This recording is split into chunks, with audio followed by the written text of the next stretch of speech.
Saludos, alma perdida. Bienvenido al umbral donde la luz se extingue, y los susurros cobran vida. Yo soy Umbra, la sombra que te observa cuando crees estar solo. Cada noche, los muertos me cuentan sus secretos, y hoy, uno de ellos quiere hablar contigo. Pero cuidado. No toda historia quiere ser contada. Así que apaga las luces. Ponte los audífonos. Y prepárate. Porque lo que estás a punto de escuchar podría quedarse contigo esta noche. Y todas las demás. Comencemos. La habitación 313. Hay un hotel antiguo en las afueras de la ciudad. Uno de esos que huelen a madera vieja, a polvo atrapado en alfombras que ya no se limpian. Se llama Hotel El Silencio. No aparece en muchas páginas de reservas, y eso le gusta a Tomás. Es joven, trabaja como recepcionista nocturno. No hay mucho movimiento, solo algún viajero perdido o una pareja que busca discreción. Esa noche comenzó como cualquier otra. Era jueves. Frío. Apenas pasadas las 11, el reloj parecía avanzar más lento de lo habitual. A las 11:17 p.m. entró un hombre. Alto, encorvado, con una gabardina oscura empapada por la llovizna. Su cara estaba pálida, y sus ojos parecían haber visto demasiado. Se apoyó en el mostrador, y sin decir hola, preguntó con voz rasposa. ¿Está ocupada la 313? Tomás frunció el ceño. Buscó en el sistema, pero la habitación no aparecía. Disculpe, no tenemos una 313, dijo, desconcertado. El anciano lo miró fijo. Ella vuelve esta noche. No la alquile. Pase lo que pase, no se la dé a nadie. Y sin esperar respuesta, se alejó y se perdió en la noche. Tomás intentó volver a sus tareas, pero la extrañeza del momento le dejó una incomodidad en el estómago. Abrió el sistema interno del hotel, uno más antiguo, casi olvidado, y ahí la encontró. Habitación 313. Inhabilitada. A las 12:06 am, el teléfono sonó. Hotel El Silencio, buenas noches. ¿La habitación 313 está disponible? Dijo una voz femenina. Suave. Pero con una tonalidad vacía, hueca. Tomás dudó. Pero pensó, ¿qué puede pasar? Es solo una habitación. Sí. Puede venir. La llamada se cortó sin despedida. A las 12:32 am, llegó. Una mujer alta, con cabello negro como tinta, vestida completamente de blanco. No traía maletas. No dijo su nombre. Solo entregó dinero en efectivo y pidió. No moleste. Pase lo que pase. Tomás le entregó la llave de la 313. La miró subir las escaleras lentamente, como si ya supiera el camino. Cuando desapareció en el pasillo del tercer piso, la temperatura en la recepción pareció bajar varios grados. Todo estuvo en silencio por casi una hora. Tomás intentaba distraerse leyendo viejos registros, pero no podía evitar mirar el monitor del sistema. La habitación 313 aparecía ahora como ocupada. A las 1:41 am, un grito, agudo. Desgarrador. Femenino. Tomás saltó de su asiento, subió corriendo las escaleras. El pasillo estaba oscuro, las luces parpadeaban. Buscó la 313 pero no estaba. Entre la 311 y la 315 no había puerta. Solo una pared lisa, como si nunca hubiera existido. Pero al acercarse, notó algo extraño. Una línea de sangre fresca bajaba desde una mancha rectangular en la pared. Una puerta sellada. Oculta. Al amanecer, Tomás seguía despierto. El gerente llegó temprano y lo encontró pálido, tembloroso. ¿Qué habitación? ¿313? Preguntó con calma. Aquí no hay ninguna 313, muchacho. Tomás mostró el registro. Pero el sistema ahora no la mostraba. Ni siquiera en el modo oculto. Buscó las cámaras, pero el metraje de esa noche estaba dañado. Fue como si nunca hubiera existido. Esa noche, al volver a casa, Tomás se durmió apenas tocó la cama. Soñó con la mujer. Estaba en el pasillo del hotel. Ella lo miraba desde la 313, que esta vez sí tenía puerta. Lo llamaba con una voz que no usaba palabras, solo ecos. Despertó empapado en sudor. Y más cansado que la noche anterior. Noche tras noche, el sueño se repetía. La misma mujer. La misma habitación. Y cada vez, la puerta estaba más abierta. Una semana después, Tomás decidió renunciar. Algo no estaba bien. Su última noche comenzó tranquila. A las 11, el reloj se detuvo. Literalmente. Las agujas dejaron de moverse. A las 12:06, sin sonar el teléfono, el sistema marcó automáticamente. Check-in confirmado. Habitación 313. Tomás subió, las luces del tercer piso estaban apagadas. Solo una tenue luz roja salía por debajo de la puerta 313 que había reaparecido. Tomás avanzó, hipnotizado. Giró la perilla. Adentro, la habitación no tenía muebles. Solo una silla, y frente a ella él mismo. Su reflejo. Pero pálido. Envejecido. Con la mirada perdida. Nadie volvió a ver a Tomás. El hotel siguió funcionando, como siempre. Un nuevo recepcionista trabaja ahora en el turno nocturno. Una noche, un anciano le preguntó: ¿está libre la 313? El joven revisó el sistema. Lo siento, no tenemos esa habitación. Pero justo después, el teléfono sonó. La 313 está disponible. Y la historia volvió a comenzar. Los archivos prohibidos del internado Saint Elia. Mi nombre es Elías Durando. Esta es mi confesión. Si alguien encuentra esta grabación, por favor, quemen el archivo. No cometan mi error. Todo comenzó hace 2 meses, cuando me asignaron turnos de biblioteca nocturna en el internado Saint Elia. Un castigo por desobediencia leve, según el director. Nada grave. Pero esa biblioteca antigua era otra cosa. Olía a humedad, tinta seca y a algo que no puedo describir. Algo podrido. Una noche, mientras organizaba estantes olvidados del ala oeste, noté un hueco extraño detrás de una estantería mal alineada. Había un pequeño compartimento, sellado con cera rota. Dentro encontré una carpeta cubierta con cuero y símbolos grabados a mano. No estaba registrada en el catálogo. La portada decía: Informe interno. Clase de 1963. Confidencial. Adentro, había fotos en blanco y negro de 5 alumnos. Todos varones, entre 14 y 16 años. Anotaciones médicas. Dibujos hechos a mano con tinta roja. Figuras geométricas imposibles, rostros deformes y algo escrito en latín que no entendía en ese momento. Quintus claudit portam. El quinto cierra la puerta. Había algo más. Recortes de periódico. Todos hablaban de muertes trágicas o desapariciones en el internado. Ninguna de esas muertes aparecía en los archivos escolares oficiales. Nada en internet. Era como si hubieran sido borradas del tiempo. Y entonces, empezó lo raro. Una semana después, uno de mis compañeros de dormitorio, Samuel, comenzó a actuar diferente. Murmuraba en sueños. Dibujaba los mismos símbolos que vi en los archivos, sin saber de ellos. Un día, se arrojó desde la torre del campanario sin dejar nota. El director lo llamó un trágico accidente. Yo no lo creí. Después fue Mateo. Tenía pesadillas cada noche, decía que una voz le susurraba desde la sala de química.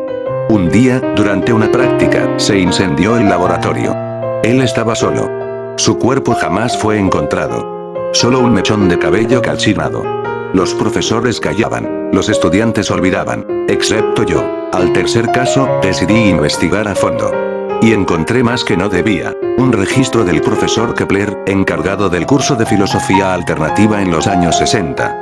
En realidad, dictaba ocultismo experimental. Según los documentos, creía que ciertos rituales académicos podían trascender el tiempo si se repetían por generaciones. 5 almas por cada ciclo. Cada generación. Yo era el único que había tocado ese archivo desde entonces. Yo lo había reactivado. Mis manos temblaban. Fui corriendo a la biblioteca para devolver el archivo. Pero no estaba. La carpeta había desaparecido. Solo quedó una foto suelta entre los estantes. Y fue ahí donde mi sangre se congeló. Era una foto grupal de 1963. 5 estudiantes. Profesor Kepler al centro. Y al fondo, desenfocado yo. Era yo. Mis rasgos. Mi uniforme. Mi reloj. Una imagen tomada 60 años antes. Era imposible, o eso pensé. Esa noche tuve el mismo sueño por tercera vez. Estoy frente a un salón vacío. Piso de mármol blanco, cubierto con ceniza. Al fondo, una puerta negra con símbolos ardiendo en rojo. Yo soy el último en cruzarla. El quinto. Quintus claudit portam. El quinto cierra la puerta.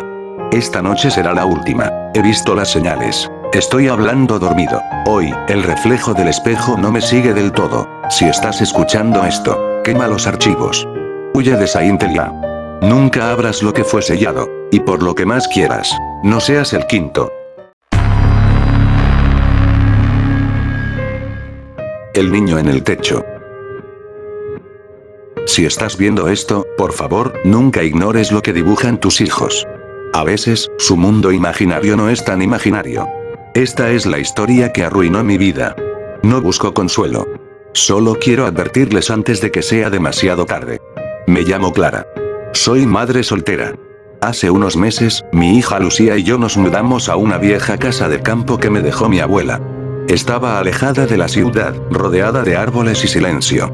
Pensé que sería el lugar perfecto para empezar de nuevo. Los primeros días fueron tranquilos.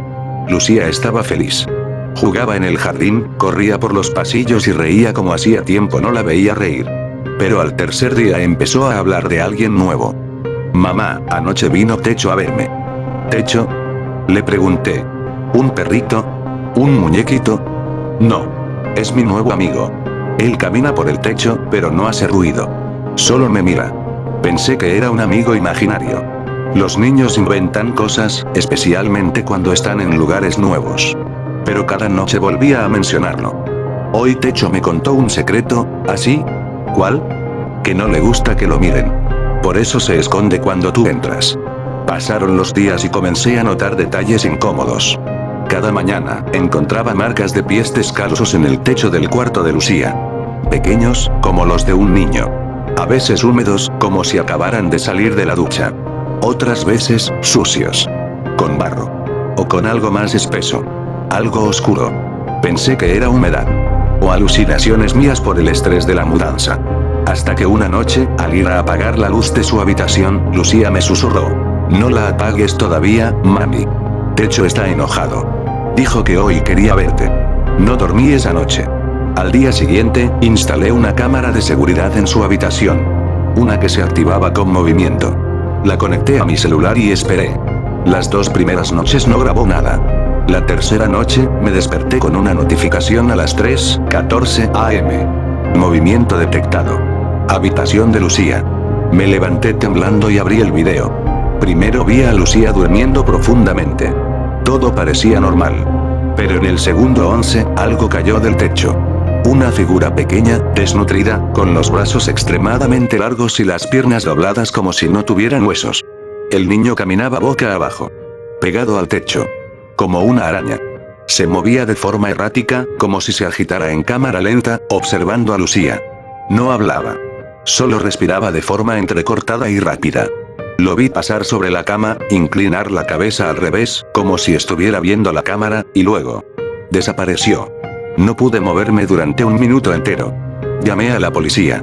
Revisaron la casa, el ático, el techo, el jardín. No encontraron rastros de nadie. Revisaron las grabaciones, pero cuando les mostré el video, ya no estaba. La grabación se había borrado sola. Me miraron como si estuviera loca. Me preguntaron si estaba medicada. Si dormía bien, me dejaron sola. Y yo no sabía si estaba perdiendo la cabeza o si algo más me estaba observando. Durante los días siguientes, Lucía empezó a dibujar compulsivamente. Usaba crayones negros y rojos. Dibujaba figuras con la cabeza torcida y los ojos vacíos. Cuando le preguntaba qué eran, ella solo decía: son los juegos que me enseña Techo. Dice que cuando aprenda todos, podremos irnos con él. Una noche, mientras ella dormía en mi cama, fui al sótano en busca de una caja de mantas. Al bajar, me golpeó un olor metálico, como a óxido o carne cruda. Encendí la linterna del celular y comencé a buscar, y ahí lo vi. Todas las paredes estaban cubiertas con dibujos. No eran con crayones, eran con sangre. Dibujos como los que hacía Lucía. Personas sin rostro, puertas con símbolos, ojos flotando y una figura negra colgando desde el techo, con los brazos extendidos. En el centro de la pared principal, un dibujo más grande. Una madre con los ojos tachados, y un niño caminando sobre ella, como si se arrastrara por su espalda. Me quedé paralizada. Y entonces, escuché un sonido arriba. Un goteo de algo espeso. Miré hacia arriba, lentamente, y lo vi. El niño estaba allí. Pegado al techo. Viéndome. Tenía los ojos completamente blancos. La boca abierta hasta las orejas, como si su mandíbula se hubiera quebrado. Su piel era gris, delgada, casi translúcida. Y de su frente, brotaba una línea de sangre que caía justo sobre mí. No grité. No pude. Solo corrí. Subí con Lucía en brazos y salimos de la casa. Dormimos en el auto esa noche. Luego, con una tía. Intenté regresar días después con un sacerdote. Pero la casa estaba cerrada, con cadenas desde dentro. Nadie pudo abrirla. Nunca más vimos a Techo. Lucía dejó de dibujar. Pero aún, a veces, murmura en sueños. Silencio, Techo sigue en el techo. Solo que ahora, está esperando a otra mamá.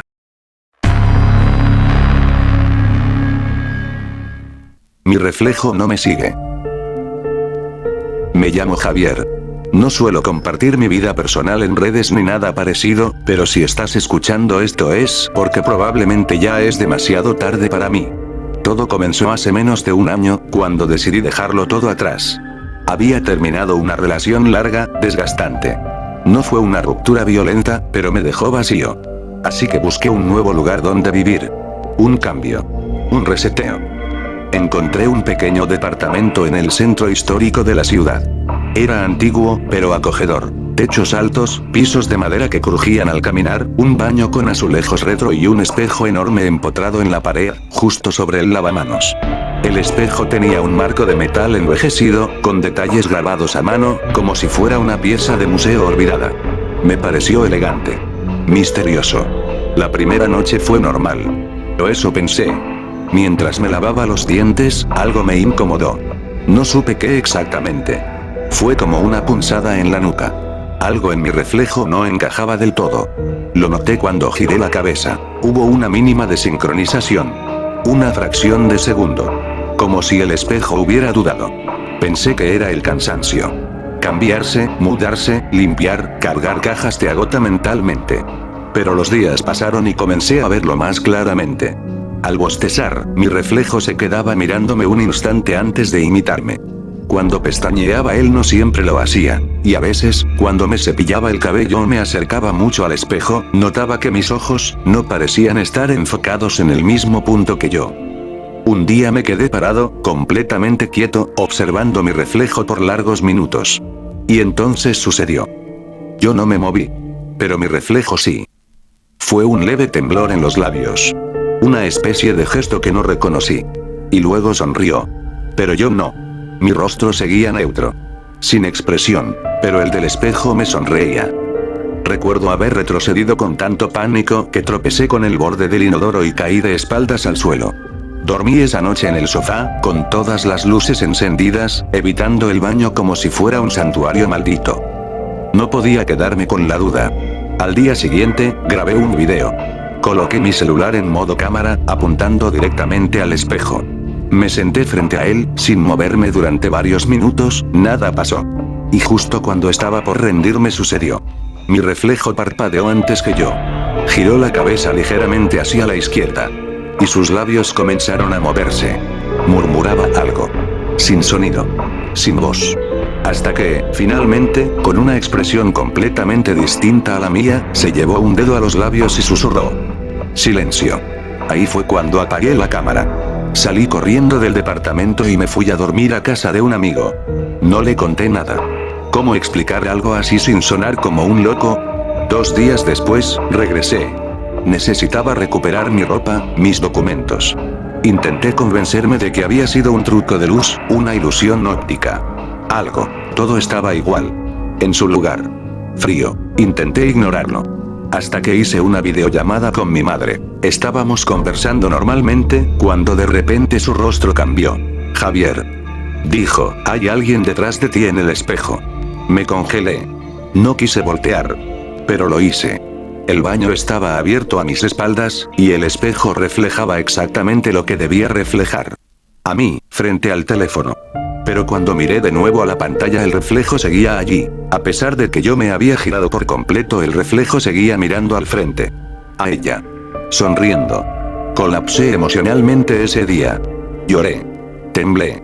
No podía estar solo. Cubrí el espejo con una manta gruesa. Intenté dormir. Y entonces comenzaron las pesadillas. Soñaba con pasillos sin fin, cubiertos de espejos rotos. Soñaba con un cuarto invertido, donde todo estaba al revés. Y siempre había otra versión de mí. Más pálida. Más alta. Con una sonrisa imposible. Una mañana, desperté desorientado. No en mi cama. Estaba de pie. Frente al espejo, pero no del lado correcto. Estaba dentro. Golpeé el cristal. Grité. Lloré. Mi voz era muda. Mis puños no hacían ni un rasguño. Y desde el otro lado me vi a mí mismo vivir mi vida. Desayunó con mi taza. Se puso mi ropa. Revisó mis mensajes. Incluso se rió viendo un video. Como si realmente fuera yo. Lo peor es que nadie parece notar la diferencia. Mis amigos, mis compañeros de trabajo e incluso mi madre. Todos creen que él soy yo. Y yo atrapado. Dentro del espejo. A veces, cuando alguien pasa frente a un espejo me ve. Solo por un instante. Como si algo dentro de ellos supiera que hay algo mal. Y cuando eso pasa tengo una pequeña esperanza. Una pequeña posibilidad de que alguien lo note. De que alguien me saque. Pero hasta entonces sigo aquí. Esperando. Y tú, que estás escuchando esto cuando termines, acércate a tu espejo. Míralo. Mírate. Fíjate bien. ¿Tu reflejo te sigue al mismo tiempo? ¿O tarda un instante? Porque si lo notas y si él lo nota, tal vez. Solo tal vez. Sea tu turno de entrar.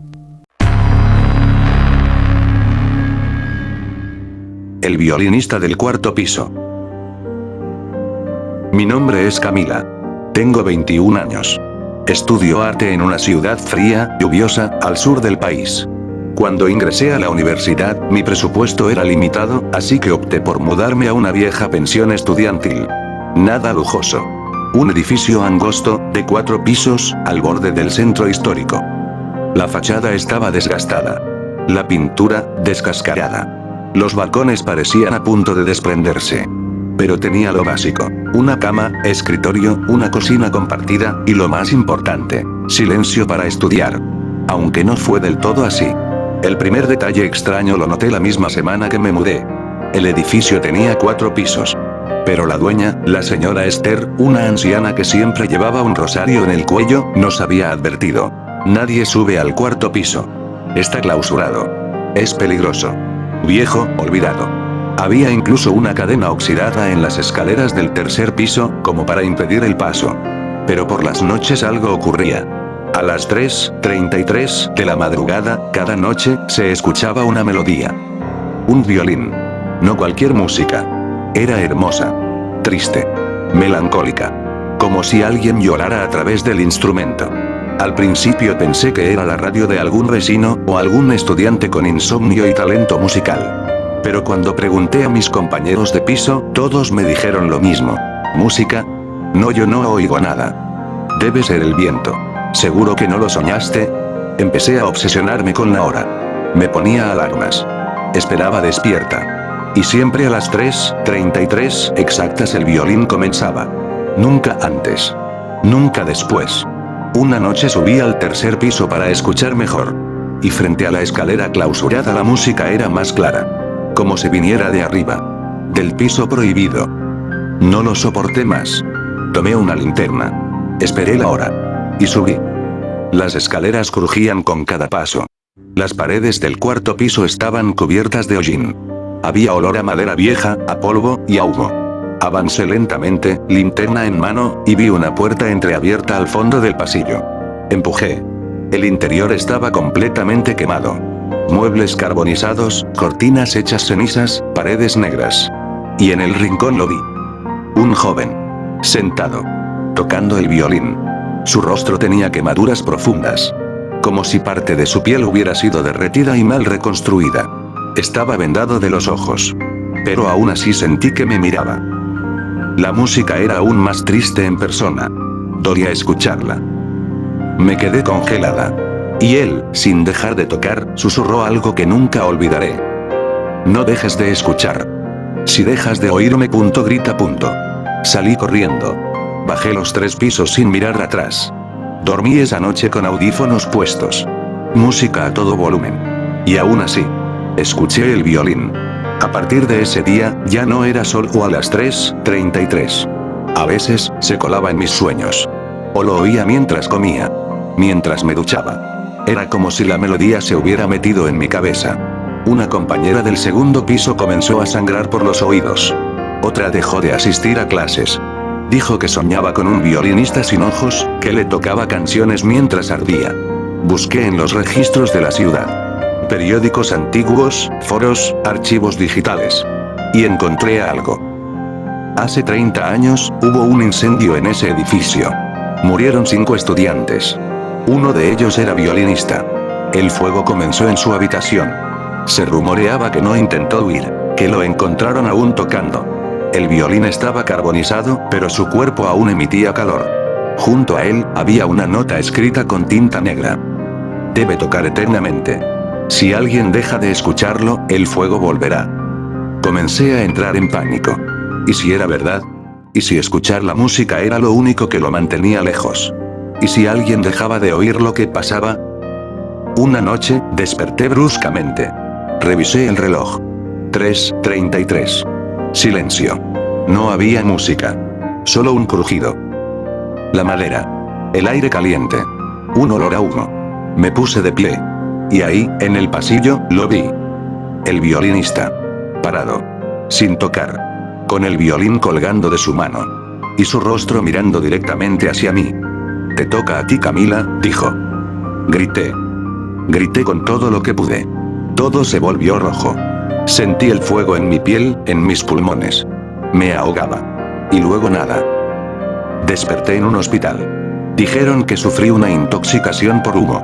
Pero cuando enviaron a los bomberos al edificio no encontraron señales de incendio. Nadie más resultó herido. Solo yo. Desde entonces, cada noche, a las 3:33, escucho el violín desde algún rincón del mundo. Un edificio. Un baño. Un espejo. A veces, incluso en la calle. Entre el tráfico. Sé que ya no está encerrado en el cuarto piso. Sé que está buscando nuevos oídos. Y si tú estás escuchando esto ahora, si el violín empieza a sonar esta noche, no dejes de escucharlo. Porque si lo haces, el fuego vuelve. No le quites los ojos al oso. Mi hijo Mateo tenía 4 años cuando comenzó todo. Habíamos regresado a la casa de mi infancia, una vieja casona familiar en las afueras del pueblo. De esas que crujen incluso cuando no hay nadie, caminando, con ventanas altas, madera envejecida, y un ático oscuro donde el polvo parecía suspenderse en el aire. Era mi único refugio tras separarme de su padre. No teníamos mucho. Necesitábamos tiempo. Estabilidad. Y este lugar, con todos sus fantasmas, me pareció lo más cercano a un nuevo comienzo. Durante los primeros días, todo fue normal. Mateo parecía feliz. Jugaba solo. Exploraba cada rincón. Era un niño curioso, dulce, silencioso, pero atento. Hasta que encontré el oso. Fue una tarde gris. Estaba ordenando unas cajas olvidadas en el ático cuando, entre unos juguetes viejos y fotos rotas, lo vi. Un peluche marrón, sucio, con el relleno apelmazado, un parche sobre el vientre y 2 botones negros como ojos. No lo recordaba. Jamás lo había visto antes. Pero ahí estaba. Mirándome desde el fondo de una caja rota. Como si hubiese estado esperando. Lo bajé. Lo lavé un poco. Y lo dejé sobre la cama de Mateo. Pensé que sería un bonito adorno. Solo eso. Pero cuando Mateo lo vio. «Rulo», gritó emocionado. «Se llama Rulo». Y desde entonces se volvió inseparable. Mateo dormía con él, comía con él, hablaba con él en voz baja. A veces, lo encontraba susurrando como si escuchara respuestas. Hasta le pedía permiso para salir al parque. Era adorable. Hasta que dejó de serlo. Una noche, mientras lo arropaba, me dijo: «Mami, Rulo me contó un secreto». Le sonreí. «¿Ah, sí? ¿Qué secreto?» Mateo me miró muy serio. Más serio de lo que un niño de 4 años debería verse. Que antes tenía otros ojos. Pero se los quitaron para que no viera más. Me reí. Era solo imaginación. ¿No? ¿Y quién se los quitó? No se acuerda, pero dice que fue mejor así. Porque lo que vio lo volvió malo. Lo dejé pasar. Niños y sus juegos extraños. Pero esa misma semana, uno de los botones del peluche se soltó. Aproveché para coserle un par nuevos. Botones bonitos, brillantes, con una forma más segura. Mateo gritó: «No. No le cambies los ojos, mami. Rulo no quiere ver con otros». «Tranquilo, amor. Solo estoy arreglándolo. Dice que si ve con otros ojos va a recordar». Esa noche, no dormí bien. A la medianoche, escuché pasos. Lentos. Arrastrados. como si algo caminara sobre madera antigua. Fui al cuarto de Mateo. Lo encontré encogido en la esquina de su cama, los ojos llenos de terror. Y frente a él, el oso. De pie. Con los brazos colgando. La cabeza torcida. Pero claramente erguido. Sin soporte. Sin cuerdas. Solo parado. Mateo me susurró. Rulo, ve con tus ojos ahora, mami. Dice que le gusta cómo ves tú. Me llevé el peluche. Lo encerré en un armario. Cerré con llave. Pero al día siguiente estaba otra vez en su cama. Sonriendo. O al menos eso parecía. Los botones brillaban como si algo detrás de ellos se moviera. Comenzaron los dibujos. Mateo pintaba ojos. En las paredes. En el suelo. En sus brazos. Primero con crayones. Luego con algo más espeso. Oscuro. Y con olor metálico. Una noche, lo encontré hablando solo, en la oscuridad del pasillo. Rulo dice que tú también tienes secretos, me dijo sin verme. Que tú también viste cosas que olvidaste. Sentí un escalofrío. El tipo de escalofrío que parece abrirte la espalda. Que te recuerda que el miedo no es irracional. El miedo es memoria. Llevé a Mateo a un psicólogo. Me hablaron de proyecciones. De traumas. Pero no me creyeron. Ni cuando llevé los dibujos. Ni cuando les mostré el video donde el peluche se movía. Sí. Lo grabé. Una noche. Solo para comprobarme a mí misma que no estaba loca. Y ahí estaba. El peluche. Moviendo lentamente la cabeza. Parpadeando. Sí. Parpadeando. Decidí quemarlo.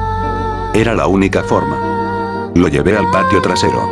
Lo puse en una bandeja metálica. Rocié alcohol. Y lo encendí. Gritó. No. No fue mi imaginación.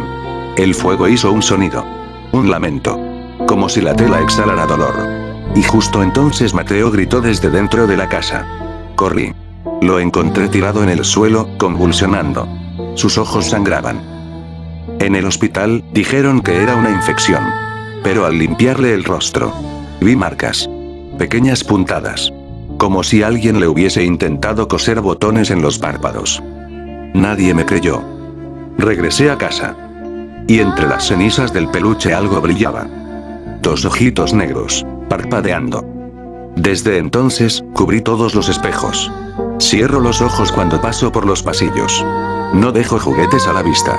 Y aún así, lo siento. Rulo no murió. Solo espera. Mateo aún lo escucha. En sus sueños. En sus dibujos. Una noche, lo encontré durmiendo con los ojos abiertos. Pero cuando me acerqué vi que eran botones de tela. Negros. Mis ojos. Mi hijo. Ya no está solo. Y hace poco, recibí un sobre. Sin remitente. Dentro, solo una cosa. Un botón. Y un dibujo de mí. Con una aguja atravesando mis ojos. Gracias por caminar junto a mí por este sendero de sombras. Si el miedo no te hizo cerrar el video, es porque una parte de ti ya pertenece a la oscuridad. Soy Umbra. Y siempre estoy observando. Suscríbete si quieres seguir escuchando los secretos de los muertos. Deja tu like si aún puedes mover los dedos y comenta algo positivo, para que no sean los susurros los que respondan por ti. Hasta la próxima historia. O hasta que apagues la luz.